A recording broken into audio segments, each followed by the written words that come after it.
بھی حقائق انشاءاللہ آپ کے سامنے آ جائیں گے کہ 10 سال میں جو کچھ ہوا اس صوبے کے ساتھ اور جن لوگوں نے کیا آج پھر ان کی گورنمنٹ ہے جو ناانصافی اور جو ظلم پی ٹی آئی نے کیا ہے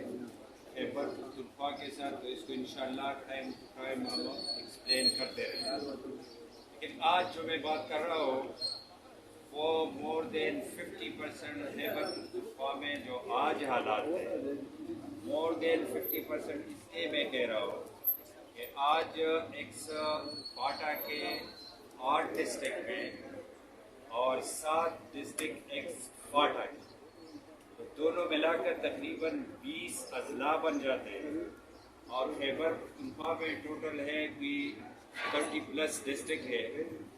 تو آج کمپلیٹ شٹر ڈاؤن ہے، اور کس لیے؟ کل میں نے اپنے بجٹ سپیچ میں بھی کہا تھا جو لاسٹ کانسٹیٹیوشنل امینڈمنٹ تھا تو اس میں جو اسپیشل اسٹیٹس تھا فاٹا کا، ایکس فاٹا کا پلس پاٹا کا، پاٹا بھی جو ملاکنڈ ڈویژن ہے، ملاکنڈ ڈویژن میں بھی 8 ڈسٹرکٹ شامل ہیں، اور اس طرح ایکس فاٹا تو اسپیشل اسٹیٹس کو ختم کیا گیا تھا ایک کانسٹیٹیوشنل امینڈمنٹ کے ساتھ۔ لیکن یہ ضرور میں سمجھتا ہوں کہ اس پر یہ لوگوں کو بھی پتہ چلے، آپ لوگ بھی چلا دیں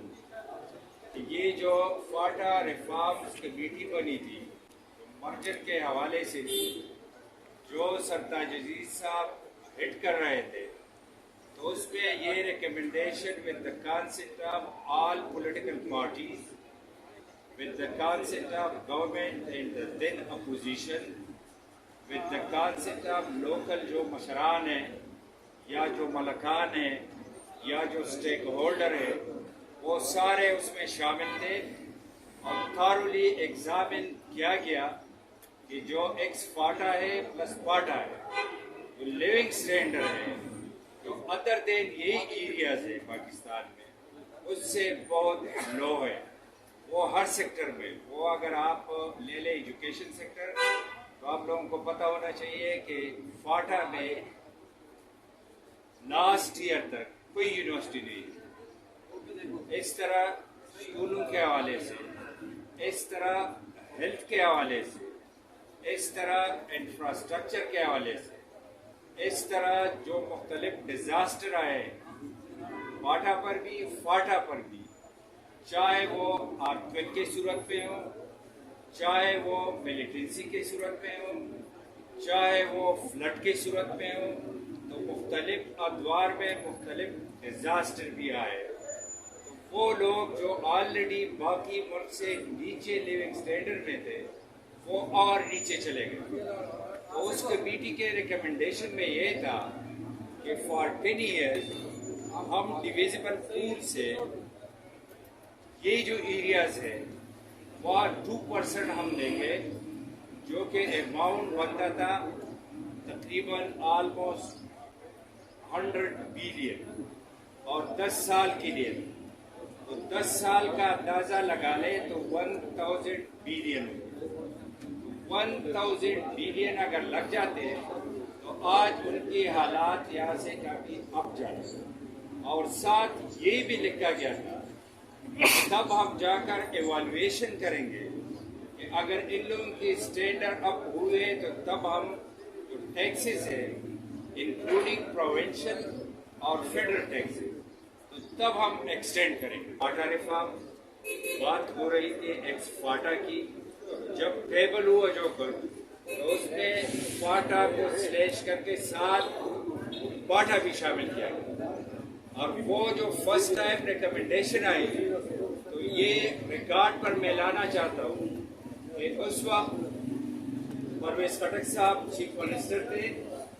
پی ٹی آئی کی گورنمنٹ تھی، اور یہاں سے کیبنٹ سے ایک سمری امپروو ہو کر آج بھی اس پر کچھ بھائیوں نے بات کی، تو اس وقت بھی پی ٹی آئی کی گورنمنٹ تھی، اور یہاں کیبنٹ سے امپروو کر کے کہ وہاں تک کسٹم اور باقی ٹیکسز ایکسٹینڈ کیا جائے، اور پھر فگر بھی دیے گئے کہ اتنے بلین فلا فلا سیکٹر میں آپ کمائیں، اور وہ امپلیمنٹ بھی ہوا، اور اس میں افسوس کی بات یہ ہے کہ آج بھی جو لوگ بول رہے تھے تو اس میں اس کیبنٹ میں 1 درجن پاٹا کے وزیر اور مشیر پہ بیٹھے تھے.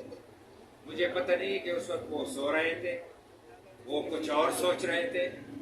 وہ جو ٹیبل کیا گیا تھا وہ نہیں دیکھ رہے تھے کہ کس چیز پر ڈیبیٹ ہو رہی ہے. تو وہ چیز بیچ کر ادھر اسلام آباد تو APR نے اپروو بھی کیا. تو اس وقت میں یہی بھی ریکارڈ پہ لانا چاہتا ہوں کہ میں اس وقت MNA تھا, امیر مقام صاحب ایڈوائزر تھے. تو اسی ٹائم میں نے ریزولوشن ڈالی نیشنل اسمبلی میں,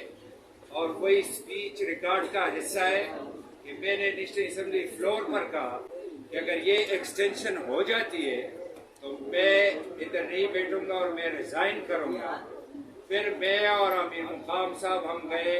اس وقت کے پرائم منسٹر کے پاس, نواز شریف صاحب کے پاس چلے گئے, اور اس نے وہ ریورس کر دیا. وہ بھی آن ریکارڈ ہے کہ سردار صاحب آ کر ہمارے ساتھ پریس کانفرنس کر کے وہ ہم نے ریورس کر. پھر جب امینڈمنٹ ہوئی تو اس امینڈمنٹ میں جو آج لوگ رونا روتے ہیں تو یہ PTI کے سارے لوگ اس پہ موجود تھے. عمران خان صاحب نے خود اس پہ ووٹ کیا. پھر جس صوبے سے ریلیونٹ امینڈمنٹ ہو تو یہ قانون ہے کہ اس صوبے کی اسمبلی کو ہو جاتی ہے. تو اس پروونشل اسمبلی میں بھی وہ آئی. یہ 18 کی میں بات کر رہا ہوں, اور اس پروونشل اسمبلی میں یہ لوگ جو آج بول رہے ہیں یہ بھی موجود تھے. ان سب لوگوں نے یہاں سے بھی اپروو کیا, یہاں سے بھی وہ چلا گیا کہ یہ اسپیشل سٹیٹس ختم کریں اور ایکسٹینشن ہو جو فیڈرل ٹیکسز ہے پلس پروونشل ٹیکس. اس کے بعد اور بدقسمتی ہے یا خوش قسمتی ہے کہ چیف منسٹر بھی باٹا سے تھا, سوات سے تھا, محمود خان چیف منسٹر تھا. تو پروونشل ٹیکسز اس وقت ایکسٹینڈ ہوئے, چاہے وہ منرل کے تھے, چاہے وہ فارسٹ کے تھے, چاہے اور پروونشل ٹیکسز تھے, وہ PTI گورنمنٹ نے اور PTI چیف منسٹر نے ایکسٹینڈ کیے ملاکنڈ ڈویژن. تو اس وقت میں نے وہاں لوکل پروٹیسٹ سٹارٹ کیا. 3-4 پروٹیسٹ کے بعد اس نے کہا وربلی سیکرٹریز کو کہ آپ کلیکشن بند کر دیں کیونکہ یہ پولیٹیکلی ہمارے لیے وائبل نہیں ہے, کیونکہ یہ الیکشن آنے والا ہے, لوگ ہمیں ووٹ نہیں کریں گے. تو وربلی بند کر کے لیکن کاغذوں میں وہ چیز امپلیمنٹڈ. تو آج جو ٹائم ملا تھا 30 جون کو وہ ٹائم ختم ہو رہا ہے. وہ دوبارہ بھی آن اسپیشل ریکویسٹ ہم نے کمنگ 30 جون کے لیے وہ ٹائم ایکسٹینڈ کیا تھا. وہ 30 جون کو وہ ختم ہونے والا ہے. تو میں ایک بار پھر وارن کر رہا ہوں کہ آج اگر شٹر ڈاؤن ہے تو خدا نہ کرے, 100 بار خدا نہ کرے کہ یہ حالات بھی آج جو کچھ کشمیر میں ہو رہا ہے, جو لوگ نکلے ہیں اور جو وائلیشن ہو رہی ہے, جو لوگ نکلے ہیں اور جس طرح پروٹیسٹ کر رہے ہیں, تو خدا نہ کرے